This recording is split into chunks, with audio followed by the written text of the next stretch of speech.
Welcome. I'm Fred de Sam Lazaro, sitting in for Bob Abernethy. It's good to have you with us for our annual look back at the top religion news stories of 2015. E.J. Dionne is here. He's a senior fellow at the Brookings Institution in Washington, a columnist for the Washington Post, and a professor at Georgetown University.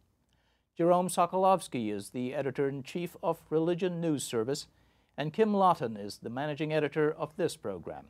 As preparation for our discussion, Kim produced a survey of some of the major religion stories of this past year. Terrorism and extremism continued to dominate headlines in 2015 as ISIS and those inspired by ISIS ramped up attacks and used their religious beliefs to justify their violence. Inside Syria and Iraq, ISIS continued its campaign of atrocities against religious minorities. Christians, Yazidis, and Muslims who disagreed with ISIS's interpretation of Islam were executed or taken hostage. Christian villages and historic archaeological sites were destroyed. The world was shocked by terror attacks outside the region as well, including in Paris and here in the U.S. Numerous Muslim leaders across the globe strongly denounced the violence, calling it despicable and a perversion of the Islamic faith. Pope Francis said using the name of God to justify such brutality was blasphemy. In the wake of the violence, many Muslim communities reported suffering a backlash. There was a sharp rise in threats and vandalism at mosques and Islamic centers. As the presidential campaign got underway, several GOP candidates were criticized for making anti-Muslim remarks.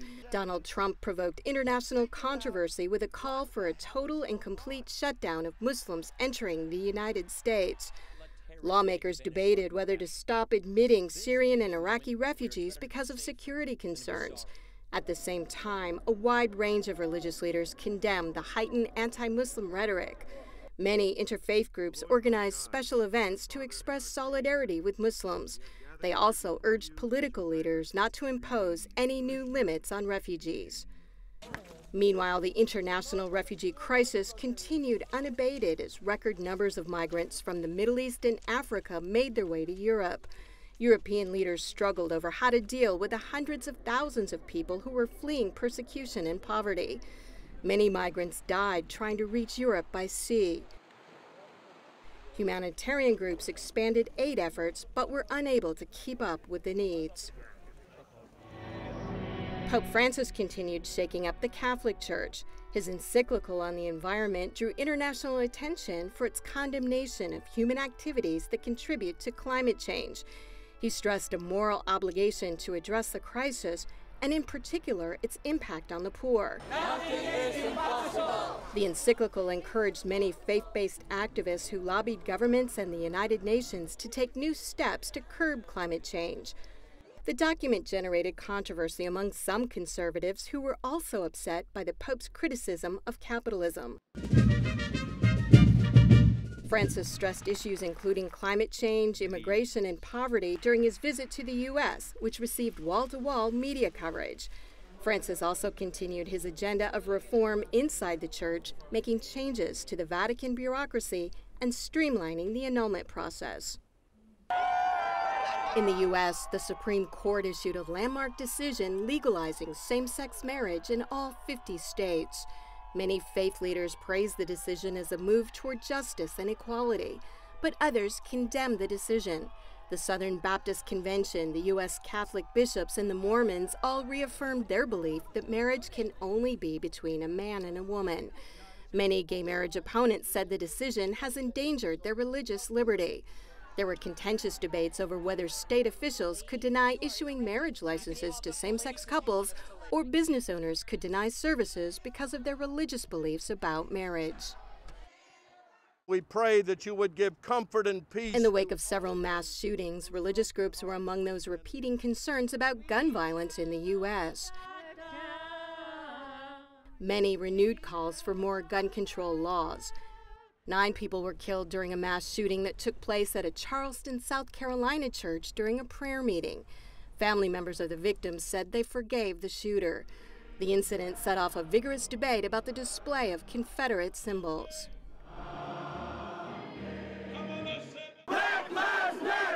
The Black Lives Matter movement gained steam across the country with strong support from many religious groups. After several high-profile shootings by police officers, there were calls for reforms in law enforcement procedures, as well as calls for more dialogue about race issues. The Episcopal Church elected its first African-American presiding bishop, Michael Curry, who pledged to make reconciliation a key priority. In Los Angeles, Muslim women launched the first female-only American mosque. In contrast to traditional mosques, here women lead the prayers and preach the sermons.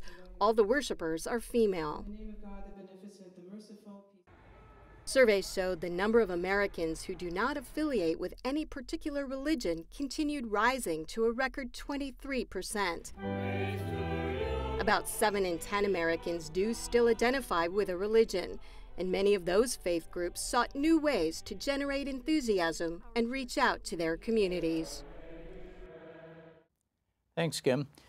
You know, I was watching the piece you did for the earlier show, and it struck me how many of these issues were exactly the same. It could have been a repeat of the previous year, except for 2015, it was more of the same, only on a worsening trajectory on so many of these looming issues. Is this anything that we could have expected? 2014 on steroids, sort of. Exactly. It really was. We did talk a lot about many of these issues. The issues came closer. For example, last year we had a problem with the Syrian refugee crisis, but the refugees were in the Middle East. Now they're in Europe and people are really panicked, and now we're talking about them coming here. So I've really noticed that a lot of those issues seem closer to home. Some of the terrorism stuff is here again. And so I think that heightens everything. But yeah, there are some really big problems in the world that seem almost intractable sometimes. I think we got to know ISIS better in a way. We got to see how their jihad is a kind of apocalyptic struggle, and they're trying to draw the West into this end of times battle, and we got to see the medieval face of ISIS as well, with the iconoclastic attacks and destroying antiquities and museums and the ruins in Palmyra in Syria. So I think we're learning more about them too. What did the proximity of ISIS in a sense, do for the American psyche in the wake of Paris and then San Bernardino? Those links, however tenuous, created an association, I would imagine, or a presence of this organization so much closer to us in the United States. Well, first of all, Kim, congratulations on a superb piece. It is astonishing to realize how much actually happened this year.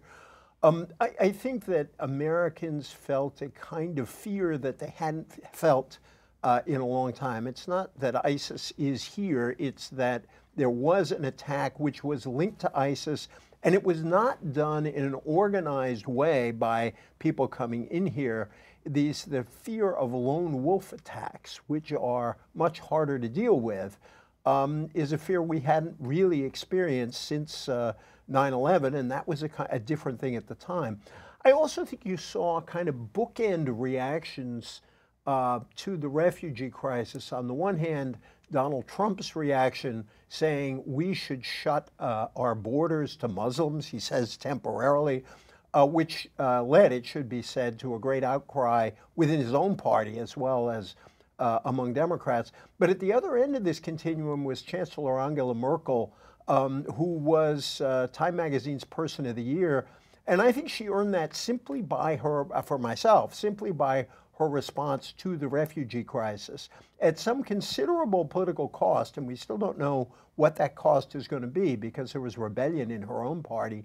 She opened the doors of Germany to hundreds of thousands of refugees. The numbers could hit about 1 million.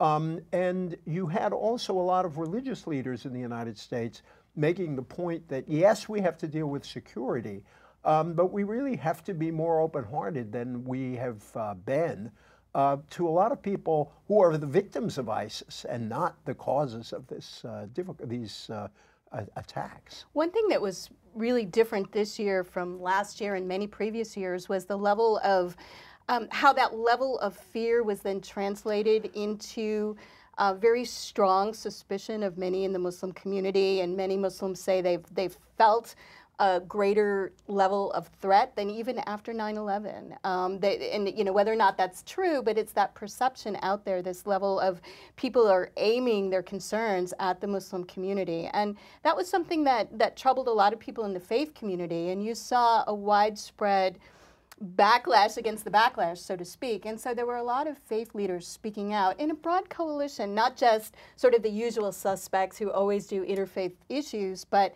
you saw some conservatives who may have been, some in the media may have painted them as being the bigots or whatever, but you saw a lot of people coming out and saying, no, this is not the language we have about religion in America. So that was a really interesting conversation. That's true. I think what you saw is a real shift inside the Republican Party, because I think one of the most honorable things George W. Bush did when he was president was to visit the mosque in Washington, D.C. within days of 9/11 to tell Americans that Muslims in America are our brothers and sisters and fellow citizens. And he issued a really stirring call for religious openness. In this campaign, particularly with Donald Trump, but not, he was sort of as far out there as anyone, but there were others. Ben Carson made some extraordinary statements.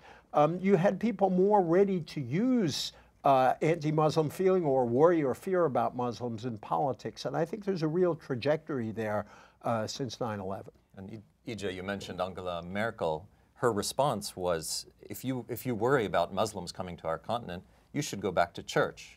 She was directing it at European Christians, of course. Yeah, so I mean, it was a really powerful moment because she said, you know, the problem if Christians are worried is our empty churches, not their full mosques, right, which is a very interesting sort of small sermon from a politician. I wonder the extent to which, because it is an election run up to the election year, that all of this has been heightened. Would we have seen that level of rhetoric had it been 2017? I would say the short answer is no.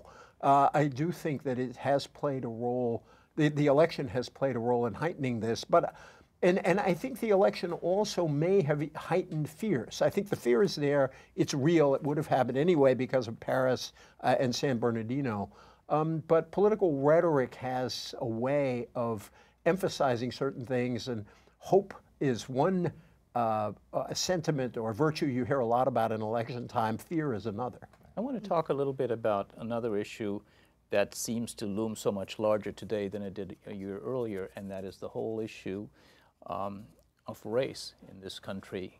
Last year, the talk was about it escalating in the wake of Ferguson, Missouri. There have been so many similar officer-involved incidents in the year, so many more riots that have escalated. Talk a little bit about where that issue is going, especially in the pulpits of America.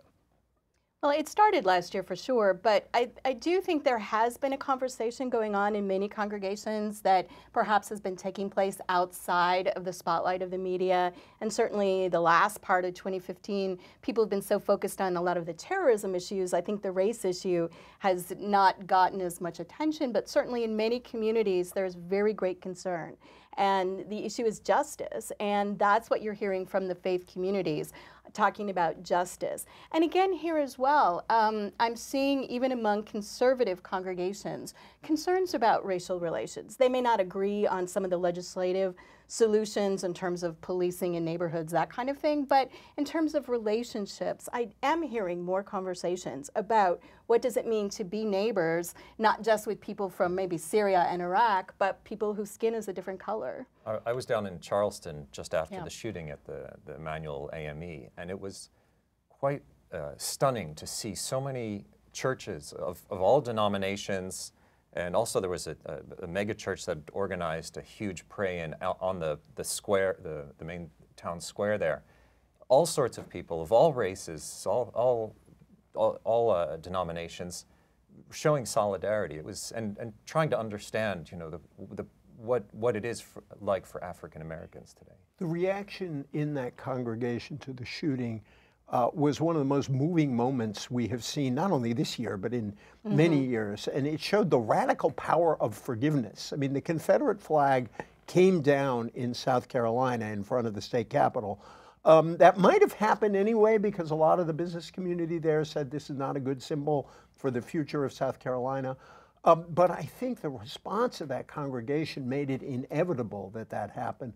But in terms of the attention to race relations and the police, in a lot of African American neighborhoods, what people are saying is a lot of this stuff was going on before. It's been going on for a long time. New technology, cell phones, the police having to have cameras in cars or elsewhere are really bringing to a broader audience of all races some of the abuses that the African American community has been complaining about for a long time. And I think this made this issue present in a way it wasn't before and set off a wave of organizing that is being very much compared to the organizing that began around the civil rights period. I think it is a new civil rights moment. Do you sense any kind of generation gap? Speaking of the involvement of churches in the civil rights movements of yesteryear, of the 1960s, for example, and say the Black Lives Matter campaigns that are in every large city in America today? I think the answer is yes to that, that the old civil rights movement, the civil rights movement of the 50s and 60s, was deeply church-based. It wasn't only church-based, but the churches played an enormous role. It was the Reverend Dr. Martin Luther King. I think reflecting the fact that young Americans of all races are less attached to religion, Black Lives Matter is much more secular. Doesn't mean there aren't churches involved in this justice movement. Churches played an enormous role in Ferguson, for example, and in the organizing since. But I think it's a more secular movement than the civil rights movement. Well, the church in the civil rights movement of the 50s and 60s, the church was the sort of organizing tool. That was the place where people could come together. Today it's Twitter, you know? So you don't have the same need for a unifying place being the church. And that is one thing I've heard. And the younger people are really, in the Black Lives Matter movement, it's a more diverse leadership. And so you don't have those one or two strong figures leading, although there are, but you have, it's much more democratic in a certain respect, where you have a lot less emphasis on one big person in charge. So it is a little different. Shift a little bit to another issue that seemed to climax with the Supreme Court verdict on same-sex marriage this year. Is this becoming a lukewarm button issue now? Is it likely to start cooling a little bit now that word has come down from on high? I don't think the issue is cooling at all. Maybe in the streets, so to speak, but inside the congregations, many places, it's still a really difficult issue as people wrestle with this, especially for those congregations that disagree, that really believe on a theological level that this is wrong. They're trying to figure out how they work that out. And you do have sort of clashing culture, clashing rights. And there are also denominations that are divided within themselves still on this issue as well, in the Christian community at least. So people within the pews aren't of one mind. Certainly there are many people of faith who think this is wonderful and are working hard for transgender issues and equality in marriage, but there are other people that are against this. And how do they speak about it? How do they act it out? How do they run their ministries when they have a couples ministry in their church basement? How wide can they be? And if they don't do that, at what point do they come up against the greater culture in ways that could bring on legal problems? Right.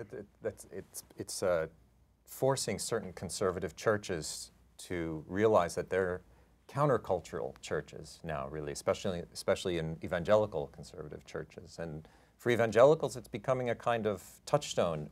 Can we be evangelical and support same-sex marriage or support gay rights? There's a very vigorous debate now in the evangelical world. And it is really interesting because people are defining evangelicalism by their stand on same-sex marriage at a time when you also have younger evangelicals who are more supportive of it. And that's why I think you invented a great term there, lukewarm button issue, because I don't think this issue will be the same in the future as it has been up to now. You have a steady change in opinion on same-sex marriage. You now have a majority of Americans in favor of it, which would have astonished people as recently as 5 years ago. I want to turn to the man who said, "Who am I to judge?" on this question. Pope Francis finally arrived in America, this much anticipated visit. Talk a little bit about the impact of that visit on U.S. polity. Well, I don't know. You know, there was a honeymoon period where everybody was so happy to welcome the Pope and to be in their selfies with the Pope and all of that. Did it really affect politics? There's still a lot of division. Did it affect the agenda that the American people, members of Congress are talking about?